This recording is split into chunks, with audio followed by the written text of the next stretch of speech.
بسم اللہ الرحمن الرحیم۔ ملک روم میں ایک بادشاہ تھا جس کا نام دقیانوس تھا۔ اللہ نے اس کو بہت بڑی سلطنت دے رکھی تھی اور فوج و لشکر بہت کثیر تعداد میں تھا۔ اتفاقاً ایک روز کسی قاصد نے آ کر اس بادشاہ سے کہا کہ فلاں بادشاہ تیرے ساتھ لڑنے کو آ رہا ہے اور اپنی کثیر فوج لے کر تیرے مقابلے کے لیے آنا چاہتا ہے۔ اس خبر کو سن کر بادشاہ دقیانوس غصے میں آ گیا اور اپنی تمام فوج و لشکر لے کر اس دشمن کے مقابلے کے لیے میدان جنگ میں کود پڑا، اور وہ بادشاہ جو اس پر چڑھائی کر کے آیا تھا آخر کار دقیانوس کے ہاتھوں مارا گیا، اور اس کے جتنے بیٹے تھے وہ سب کے سب گرفتار ہو گئے۔ بادشاہ دقیانوس نے سب کو اپنی خدمت خاص میں رکھا، صرف ان میں سے ایک کو جائے ضرور کا عہدہ دیا۔ ایک روز دقیانوس اپنی جائے ضرور کو گیا اور اس غلام کو جسے اس نے اس کام کے لیے مقرر کیا تھا وہاں نہ پایا۔ تب اس ظالم ملعون نے غصہ ہو کر حکم دیا کہ اس کو اور اس کے سب بھائیوں کو 100 درے مارے جائیں، اور ان کو تاکید کر دو کہ آئندہ کبھی ایسا نہ ہونے پائے اور اپنے اپنے کام پر ہمیشہ حاضر رہیں۔ اس حکم کو سننے کے بعد وہ شہزادہ جس کا عہدہ جائے ضرور کا تھا جب رات ہوئی تو سب بھائیوں کو لے کر بیٹھا۔ وہ سب ایک جگہ اکٹھا ہو کر صلاح و مشورہ کرنے لگے اور کہنے لگے کہ یہ ملعون ہم کو ہر روز ستاتا ہے اور خدا ہونے کا دعویٰ بھی کرتا ہے اور سب سے سجدے بھی کرواتا ہے۔ اب ہم پر واجب ہے کہ اس کی خدمت کرنے سے باز رہیں اور یہاں سے کسی طرف نکل جائیں، اپنے خالق ارض و سما کی عبادت کریں جو آخرت میں ہمارے مرنے کے بعد کام آئے گی۔ ان میں سے ایک نے جب یہ مشورہ دیا تو سب بھائیوں نے اس مشورے کو قبول کیا اور کہا کہ بھائی تمہاری بات بہت اچھی ہے، اب کسی طریقے سے یہاں سے نکل جانا چاہیے۔ تب باقی بھائی بولے کہ ایک طریقہ ہے کہ وہ ملعون جب میدان میں کھیلنے کو جائے گا تو ہم کو بھی ساتھ لے جائے گا۔ جب ہم لوگ کھیلنے لگیں گے تو ایسی چستی و چالاکی سے کھیلنا ہے کہ وہ خوش ہو جائے اور تعریف کرنے لگے۔ جب شام قریب ہوگی تو آہستہ آہستہ میدان سے باہر نکل جائیں گے۔ سب ایک جگہ جا کر میلے اور پرانے کپڑے پہن لینا اور آہستہ آہستہ چلے جانا، اس طرح سے کوئی ہم کو نہ دیکھے گا اور ہم اپنے مقصد میں کامیاب بھی ہو جائیں گے۔ دوسرے دن دقیانوس بادشاہ کے پاس سب حاضر ہوئے اور اپنے اپنے عہدہ پر جا کھڑے ہوئے، اور وہ ملعون تخت شاہی پر بیٹھا خدائی کا دعویٰ کر رہا تھا۔ اسی وقت ایک بلی بالا خانے سے اس کے پاس اچانک آ کر گری۔ اس کے گرنے سے وہ ملعون چونک پڑا اور بہت ڈرا۔ سب لوگ آپس میں کہنے لگے کہ اگر یہ ملعون خدا ہوتا تو بلی سے کیوں ڈرتا؟ معلوم ہوتا ہے کہ یہ ملعون جھوٹا ہے اور دعویٰ بھی اس کا باطل ہے۔ جب دوسرے دن دقیانوس میدان میں کھیلنے کو گیا تو ان شہزادوں کو بھی اپنے ساتھ لے گیا اور میدان میں کھیلنے لگے۔ دقیانوس ان شہزادوں کے کھیل سے بہت زیادہ محظوظ ہوا اور بولا میں محل کو جا رہا ہوں، تم بھی کھیل کر جلدی واپس آ جانا۔ شام ہوئی تو وہ شہزادے آہستہ آہستہ اسی طرح کھیلتے ہوئے بہت دور نکل گئے اور اللہ کو یاد کر کے وہاں سے نکل پڑے۔ اور جب صبح ہوئی اپنے گھوڑوں کو چھوڑ کر شہر کے کنارے جا پہنچے تو وہاں ان کی چند چرواہوں سے ملاقات ہوئی۔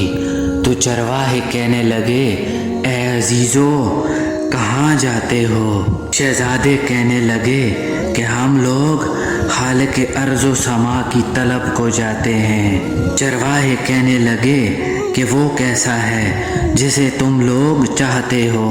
وہ بولے کہ اللہ زمین و آسمان اور جو کچھ اس کے درمیان ہے وہ سب کا پروردگار ہے۔ تمام کائنات کو ملک عدم سے ملک وجود میں لانے والا وہی اللہ ہے۔ بس ان سب باتوں سے وہ لوگ بہت خوش ہوئے اور وہ آپس میں کہنے لگے کہ یہ لوگ سچ کہتے ہیں۔ تب وہ بھی اپنی پاسبانی چھوڑ کر شہزادوں کے ساتھ مل گئے اور ان کی صحبت اختیار کر لی، اور ایک کتا بھی ان کے ساتھ تھا، وہ بھی ان کے ہمراہ ہو لیا۔ وہ ان چرواہوں سے بولے کہ تم لوگ اس کتے کو واپس بھیج دو، بہت اچھا ہے، ورنہ ہمارے ساتھ رہے گا تو کبھی بھونکے گا اور اس کی آواز سن کر لوگ ہم کو پکڑ لیں گے۔ شہزادوں کے کہنے سے ان چرواہوں نے اپنے کتے کو مارا پیٹا اور یہاں تک کہ اس کے پاؤں بھی توڑ ڈالے اور سارا بدن اس کا زخمی کر دیا، تو بھی اس کتے نے ان لوگوں کا پیچھا نہ چھوڑا۔ آخر وہ کتا بھی ان لوگوں کے ساتھ رہ گیا اور اللہ نے اس کو بولنے کی صلاحیت دی۔ تو کتے نے کہا کہ اے یارو، مجھے مت مارو، تم جس کے بندے ہو میں بھی اس کا فرما بردار ہوں، اور جسے پانے کے لیے تم جا رہے ہو میں بھی اس کو چاہتا ہوں، لہذا مجھ کو بھی تم اپنے ہمراہ لے چلو۔ کتے کی یہ باتیں سن کر اصحاب کہف کو ترس آ گیا اور اسے پیار کر کے اپنے ہمراہ لے چلے۔ عام رات چلتے چلتے جب صبح نمودار ہوئی تو ایک پہاڑ کے غار میں جا گھسے اور بولے کہ کچھ دیر یہاں آرام کرنا چاہیے۔ آخر وہاں ٹھہر گئے اور آرام کرنے لگے۔ اسی اثنا میں ان پر نیند کا غلبہ ہوا تو وہ سب سو گئے۔ اب دقیانوس نے اس میدان میں ان شہزادوں کو نہ پایا تو اپنے چند سواروں کو ان کے پیچھے روانہ کیا۔ وہ سوار ان کو ڈھونڈتے ڈھونڈتے اس غار کے پاس جا پہنچے۔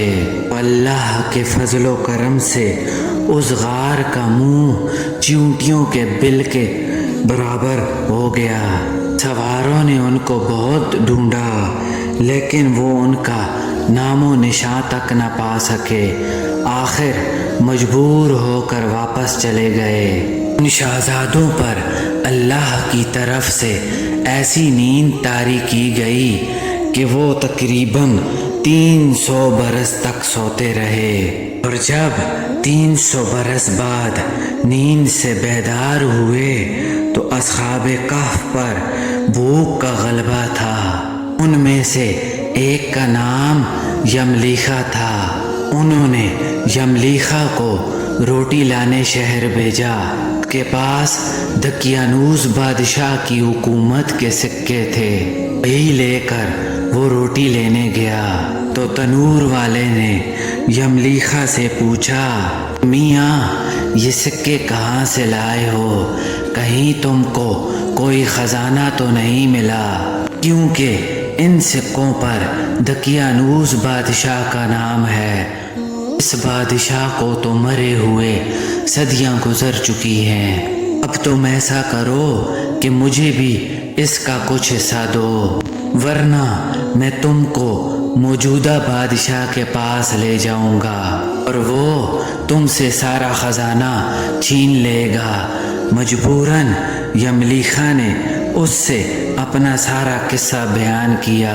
ان کی باتیں سن کر بہت سارے آدمی وہاں اکٹھے ہو گئے، یہاں تک کہ یہ خبر موجودہ بادشاہ تک جا پہنچی۔ بادشاہ بہت عادل مزاج تھا، اس نے یملیخا کو اپنے حضور میں طلب کر لیا اور یملیخا سے اس کی گزری ہوئی ساری حقیقت پوچھی۔